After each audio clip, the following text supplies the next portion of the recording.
That's good, isn't it? I recorded a whole video and didn't have my microphone switched on. Who's the loser now?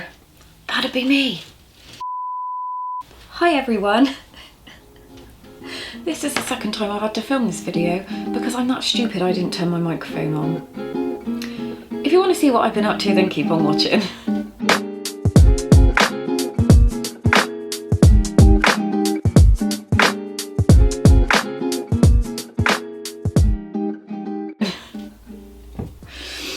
Hello everybody, I have my tea, I have some crochet to show you, I have some stories to tell you.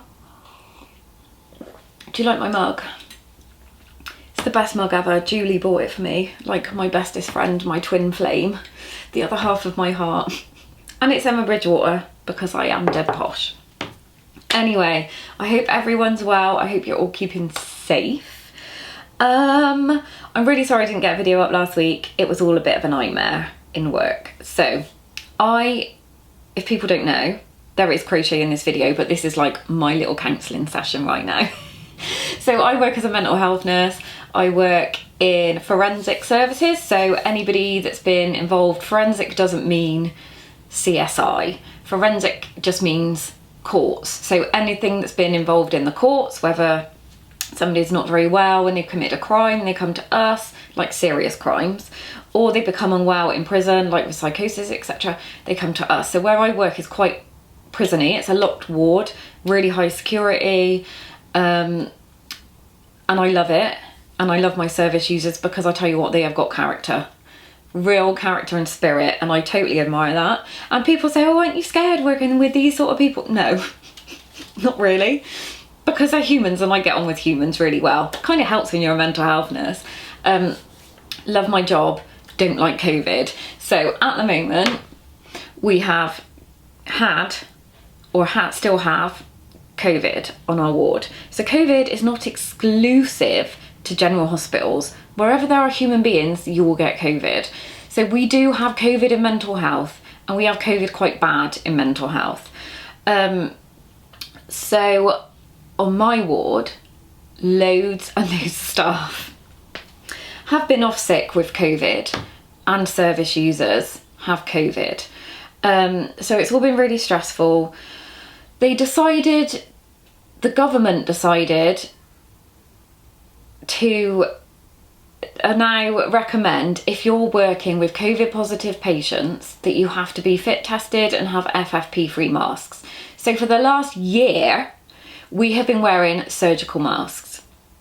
The government just decided, whoever the policy maker is, a year down the line, a whole year after staff are dropping like flies, that maybe it's time we give them adequate PPE.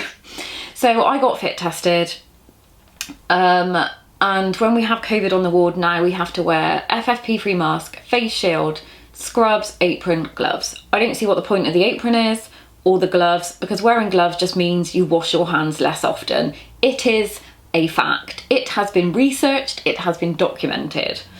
Anyway, off I go on a rant. So, it's been really tough. I work long days, I work 14.5-hour shifts. When you have an FFP3 mask on and a face shield, you cannot have a drink. So the other day, it was just really awful. Because loads of staff are off, we then get bank and agency. They were turning up on our ward and they were like, we're not working there, you've got COVID. I'm not being funny, the whole of the world has COVID. You've got adequate PPE, suck it up, like we have to do. So they would refuse to work. Or they would come and they'd be like, oh, I'll work, but I'm not going up the bedroom corridor because that's where people are self-isolating. Which just caused no end of dramas. So this one day I had just like had enough. I was tired. My face was breaking down. My face is all bruised. My skin up here is breaking down. And I filmed this video to show you my reality because I am sick to death of people denying COVID. And the irony of it is we had a COVID denier at work who then caught COVID really, really badly and was off for a very long time, and I think that might have changed their mind about the whole conspiracy thing. It is not a conspiracy, it is real, trust me. Anyway, have a watch of this video of me having a breakdown in work. Hi everyone, you might not be able to hear me very well, but I just thought I would show you my reality. I'm literally, this is not for sympathy or anything, this is just how it is for us at the moment. So I've had this on for over 12 hours now. I've had it on for about 12 and a half hours. And I'm just going to show you my face because my skin is starting to break down all around here and under here. It's so painful. So I am in a safe place before anybody comes at me for taking my visor and stuff off. So I'm going to show you. My face is so sore. And I have another 2.5 hours in this. I am tired.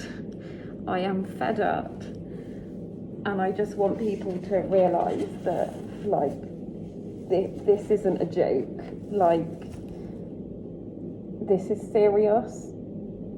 So don't be arseholes, please. That's it. That's the video. So yeah, that was my I'm tired, I don't want to be a nurse anymore, I am broken. Literally got home after that shift and broke my heart. I was like, I can't do this anymore. It's too much. It's awful. It's awful. And it just really annoys me when people are like, don't get a vaccine, it's got a chip in it. COVID's all a conspiracy. Do you actually think, right, that if I was involved in a government conspiracy, I would be taking home more than £1,500 a month? I would not be earning that little for that much work. Trust me, it is very much real. Anyway, now I've done my COVID rant, let's get on to some crocheting. So, in my bag, which the lovely Lucy, my friend Lucy bought me this, which says, I like big balls. It's Kelly Connor Designs. I think and it's zipped at the top. I'll see if I can find it. I think it's an Etsy shop.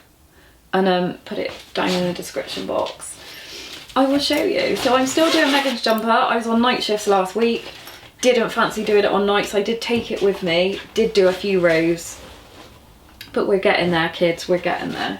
Is that everything? So this pattern, I will link it in the description box down below. I did mention it in my last video 2 weeks ago, not to throw shade at anyone. If you're a beginner, avoid this pattern like the plague because it's not the best written. I've had to rewrite it so I can understand it. There is a video to go with it, which is okay, but again, it's not the best. I can't share my rewritten pattern because that's obviously plagiarism and that's stealing other people's work, and I am not up for that. But yeah, I had to rewrite mine. So I've done one sleeve. Oh, well, that's what I'm working on now, I think. 2 sleeves. And I have done the back panel. Da, da, da. So I've done that and I'm now on the front panel. Hopefully I will get it sorted. I've run out of... That's why I brought it down here. I have got some more in the house. I'm in my summer house, just in case anyone's like, where is she? I'm in my summer house at the bottom of the garden. Yeah, so I'm just now working on the front. And then I get to join it all together. The yarn is Karen £1 that I got when I was on holiday a few years ago in America. You can get it on, I think you can get it on Amazon because I had to buy an extra one and I think I got it on Amazon. It's so long ago. So I'd already made this jumper, but it was humongous, absolutely bloody massive. Like to the point of ridiculous. I know it's supposed to be an oversized jumper, but it was huge.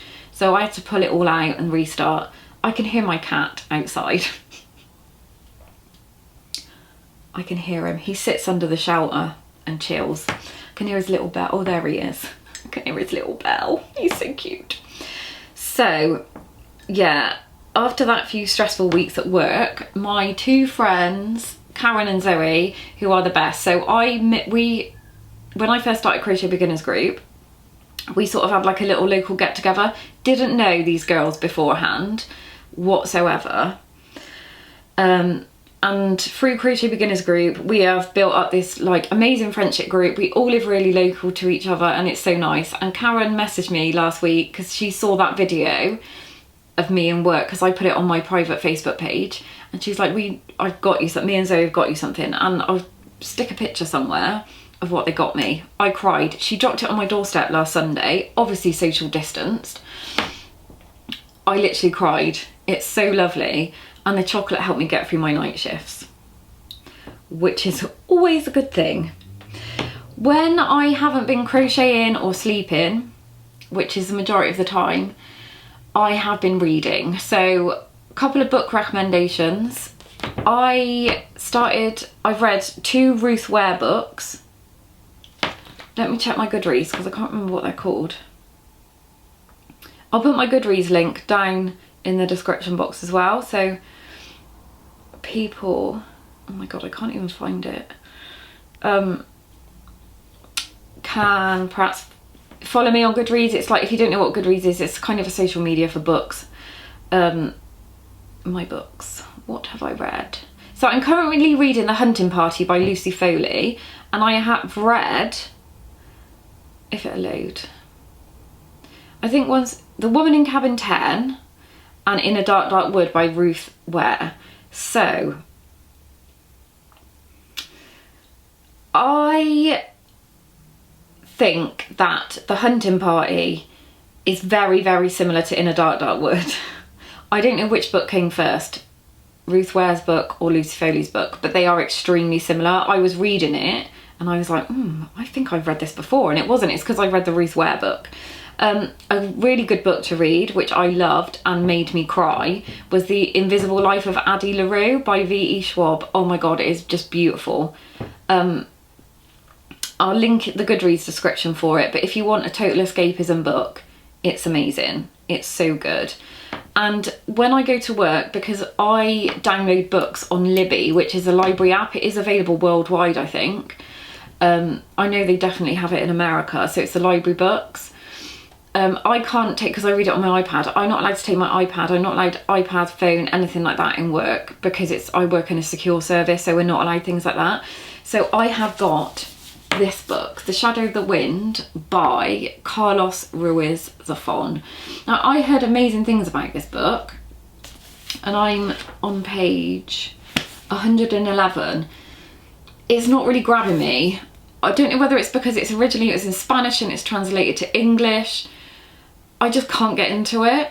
Perhaps it's because I'm kind of reading it sporadically, like when I've got a chance on my break at work, or if people are in bed and don't want to get up, then I'll sit there and read my book when I've got nothing to do. But I didn't realise it's a series as well. There's other books in the series, and he died, didn't he, last year? Last summer, I think he died. My cat I can hear him jingling. So yeah, that's my other read. I will let you know when I've finished. We have got a Crochet Beginners Group book club. I'll link that below. I've got all this stuff to link, and I'm really sorry that this is a super chatty video. I woke up at 3 o'clock this morning and thought I was going to throw up. I felt rough. And then I went back to sleep, and I got up this morning and still felt really sick, so I took a Quells. I dish out Quells to my service users because antipsychotics can cause excess drooling or dribbling, and Quells is to counteract that, because it gives you a dry mouth, one of the side effects. I took it because I felt really sick. I was proper tripping this morning after I took it, so if I'm not making a lot of sense, that is why. And I still feel sick, so it didn't actually do anything for me. But anyway, on that note, I'm chatting rubbish, so I'm going to go. I'm going to try and do some tutorials, I promise. Yeah, so until next time, happy crocheting, bye. Boom, boom, boom. Boom, boom, boom, boom. I want you in my room. Let's spend the night together from now until forever. Taking you back to the 90s there, kids.